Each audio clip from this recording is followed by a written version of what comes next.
안녕하세요. 뉴스반장입니다.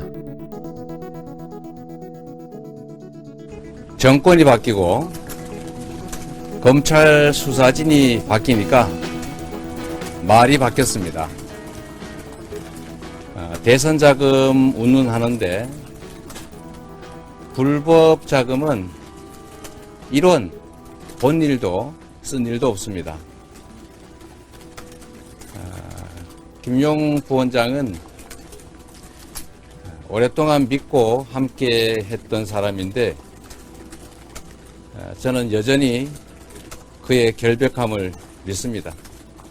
더불어민주당 이재명 대표가 20일 대선 불법자금 위원을 본 일도 쓴 일도 없다고 밝혔습니다. 이 대표는 이날 국회에서 열린 긴급의원총회가 끝난 뒤 기자들과 만나 이같이 말하며 김용 민주연구원 부원장의 불법 정치자금 수수 의혹은 결코 사실이 아님을 주장했는데요. 이 대표는 이날 의원총회에서 만약에 대선 자금을 줬다는 주장이 맞다면 남욱이라는 사람이 작년 가을쯤 귀국할 때 10년 동안 찔렀는데 씨알도 안 먹히더라고 인터뷰한 내용이 있다며 당시 대화 녹취록을 다시 들췄습니다.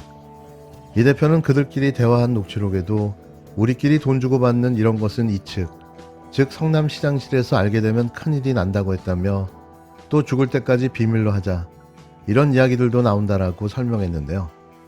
불법 정치자금 수수 의혹을 정면으로 부인한 겁니다.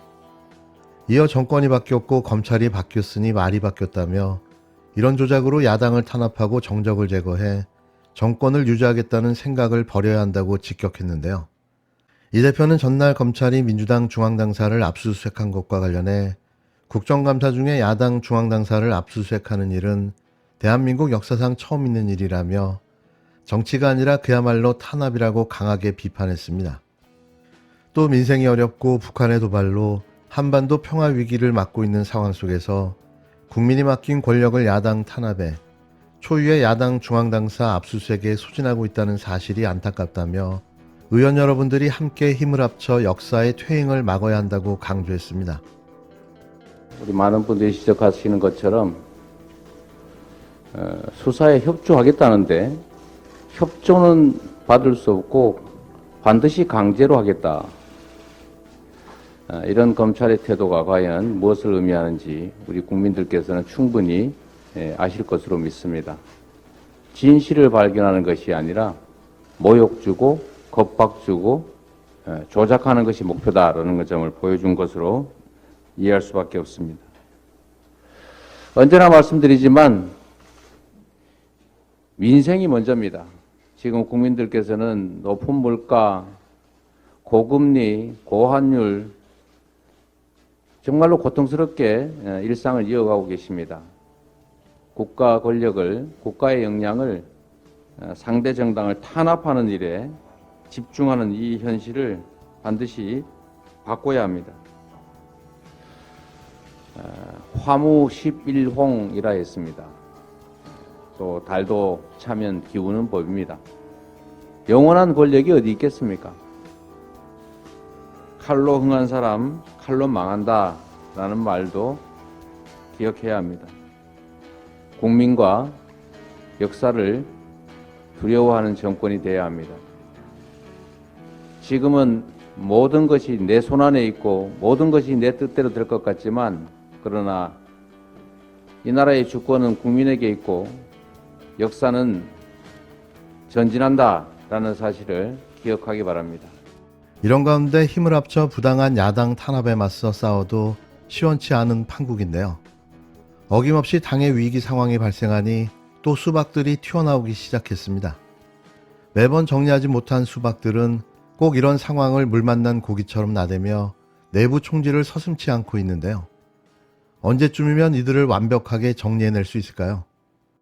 저는 이재명 대표를 직접 만나가지고 이런저런 문제가 나올 가능성이 있다. 그러니까 그건 우리가 당에서 맡아서 막을 테니까 대표로 나오지 마라. 그런 주문을 제가 했었죠. 이런 사태를 저는 예견하고 있었습니다. 우리가 막을 수밖에 없죠. 이를테면 당의 중요 부분인데 그걸 검찰이나 여당에서 공격해 온다면은 우리가 안 막는다면 동지적 자세겠습니까? 당연히 결사적으로 막아야죠. 그거에 대해 설명을 했죠. 그렇게라도 해서 당대표는 나가면 안 된다고 한 이유는 뭐세요? 그건 당연히 이제 이런 사태가 올 수 있는 가능성이 있기 때문에 당에 누가 오는 건 안 된다. 그건 우리가 개인으로부터 당으로 전염되는 건 이거 막아야 될 거 아니냐. 전적으로 그런 점을 생각해서 당대표 위치에 안 있는 게 좋다. 아하. 그런 주장을 했던 거죠. 그럼 사실인 거는 나중에 밝혀지고 아닌 것도 밝혀지겠지만은 그건 여부 상관없이 검찰이 그냥 두지를 않을 거라고 봤던 거죠.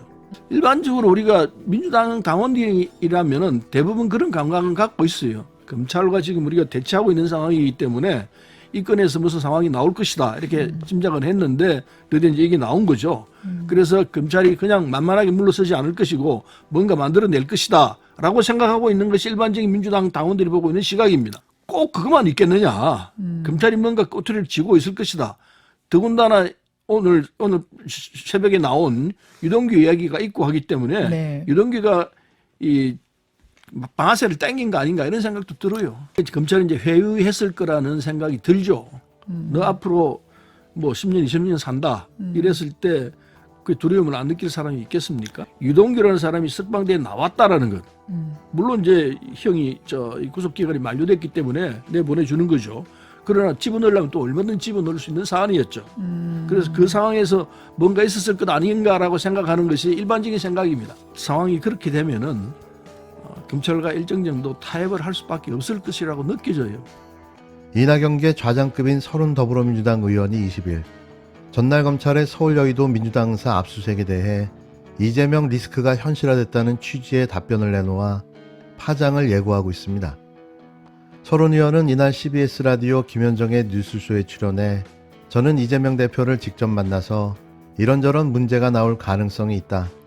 그러니까 그건 우리가 당에서 맡아서 막을 테니까 대표로 나오지 말라. 그런 주문을 제가 했었다라고 밝혔는데요. 설 의원은 김현정 앵커의 이재명 리스크가 현실화되고 있다라고 보는가라는 질문에 이런 사태를 예견하고 있었다고 강조하기도 했습니다.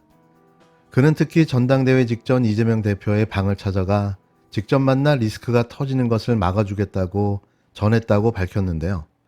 설 의원은 당연히 이런 사태가 올 수 있는 가능성이 있기 때문에 당에 누가 오는 건 안 된다. 개인으로부터 당으로 전염되는 건 막아야 될 것 아니냐. 구체적으로 그런 점을 생각해서 당대표에 있지 않는 게 좋다. 그런 주장을 했던 것이라고 설명했습니다. 서른 의원은 사실인 것은 나중에 밝혀지고 아닌 것도 밝혀지겠지만 여부에 상관없이 검찰이 그냥 놔두지 않을 것이라고 봤다. 당 전체를 공격할 것이라고 본 것이라고 강조하기도 했는데요. 이처럼 서른 의원이 이재명 대표를 향해 또 사법 리스크를 거론한 것은 이낙연계가 이재명 당대표 체제를 물밑에서 흔들겠다는 신호탄으로도 해석되는데요. 이재명 당대표 체제를 압도적으로 밀어준 민주당원과 지지층에 거센 반발을 불러일으킬 것으로 보입니다. 이는 즉 윤석열 검찰을 돕는 해당 행위나 다름없다는 비판인데요. 앞서 서른 의원은 지난 전당대회에서 당대표 후보로 출마했다가 컷오프된 바 있습니다. 당시 지난 7월 한국경제와의 인터뷰에서 이재명 당시 당대표 후보에 대한 사법 리스크를 연일 운운하며 윤석열 정부를 향해선 윤석열 정부가 이재명 수사를 이대로 계속 끌고 가면 이재명은 무죄라고 선언하는 꼴이나 마찬가지라며 빨리 수사를 매듭짓고 결과를 국민 앞에 내놓아야 한다고 요구까지 했는데요. 이를 두고 수사 사주가 아니냐는 비판까지 제기됐었습니다. 서른 의원은 또 정치공학적으로 봤을 때 집권여당 입장에선 이재명 의원이 당대표가 되는 것이 참 좋을 것이라고 폄하하는 발언을 하기도 했는데요. 그는 이재명 당대표 체제가 될 경우 공천학살 우려가 제기된다며 분당 가능성도 거론했습니다. 서른 의원은 지난 대선 경선 당시 이낙연 캠프 공동 선대위원장을 맡았으며 당시 신경민 전 의원, 윤영찬 의원, 정운현 전 국무총리 비서실장 등과 함께 이재명 대표에 대해 각종 네거티브 비방을 주도한 당사자로 꼽히는데요. 그는 특히 이재명 대표가 대장동권으로 구속될 수도 있다는 발언까지 하며 파장을 계속 키웠습니다. 그러나 이처럼 또 사법 리스크를 공개적으로 거론한 것은 그의 기존 입장이 달라진 게 없음을 여실히 다시 보여주고 있는데요. 수박을 다 제거해야만 민주당이 다시 살아날 수 있습니다. 주사판지 아닌지는 본인이 잘 아는 거니까 저는 어느 특정인을 겨냥해서 한 얘기는 아니고 대통령은 헌법상 우리 헌법을 수호하고 또 국가를 보위해야 될 책임이 있는 사람이기 때문에 마치 또 거기에 대한 얘기가 나와서 제가 답변을 그렇게 한 것입니다.